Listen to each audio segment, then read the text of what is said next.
YouTube, come subscribe to Rob and the Culture. Hit that bell. Come be part of the culture with me.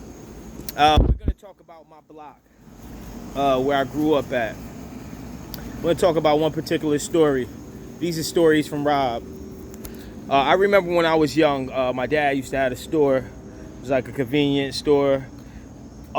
When I used to come down, because my dad got an apartment, and down under the apartment is the store. So when I would come outside back in the day, it literally would be 40, 50 people like outside in front of the building. From the other, it's like it used to be like a little pizzeria, a little a little Jamaican spot, and then my dad area. Between that area and the pizza spot, it would be like 20 hustlers, like 40, 50 drug addicts out there, right? So I remember this time. It was this Puerto Rican guy. The Puerto Rican guy really wasn't from the area, because mind you, where I'm from, I literally know every drug addict by their name, just because like that's how I grew up, like around all these addicts. So it was this one guy. I really never seen this guy before, but he came over there like right in front of my dad's store. He had bought some heroin. He bought some dope. So it was this guy had sold him the dope and shit. He beat him. And I don't know if you guys know like how serious, like the people that's addicted to dope, like if they don't get the dope, like they bowels loosen up, they will shit on themselves. They be in extreme pain. So for you to play with somebody when they like in that mood, like where they probably did some crazy shit to get this money, and then you run off with the money, or you give them some dope that's not official, or whatever you do, that is grounds to get taken up out of here, man. So in this incident, let me tell you what happened. So the guy, they do the transaction. The guy wasn't a hustler that gave him the dope. He was like another addict.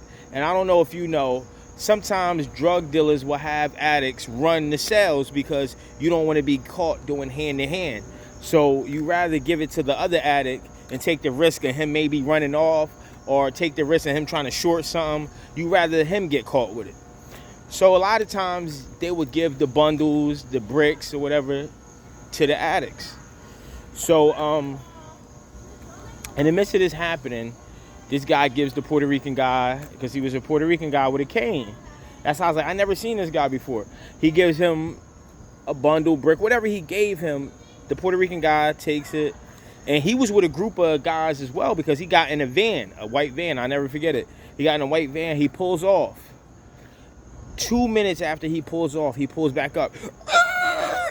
Now, the guy, the drug addict that sold him the drugs and ran off, he was standing like right in the doorway of my dad's store.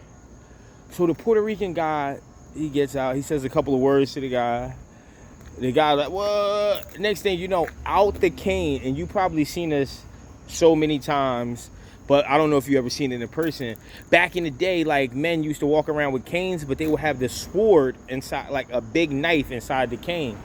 So he pulls out the cane, it's a knife inside, and he guts this guy like right in front of my dad's doorway to his store. And he jumps right in a car and dips out. And all I remember is this guy, like literally like bleeding all over the doorway, saying, it wasn't me. And the craziest shit is, like, I don't know if you ever seen like somebody get killed and the blood like stains the street. It stays there for a long time. Like, you know, it just doesn't wash. Hey, it just don't wash away. So that was just like one of my stories I wanted to give you guys. I got plenty of stories to tell you about growing up on my block. Make sure you hit the bell. Subscribe to Rob and the Culture. We got more for you.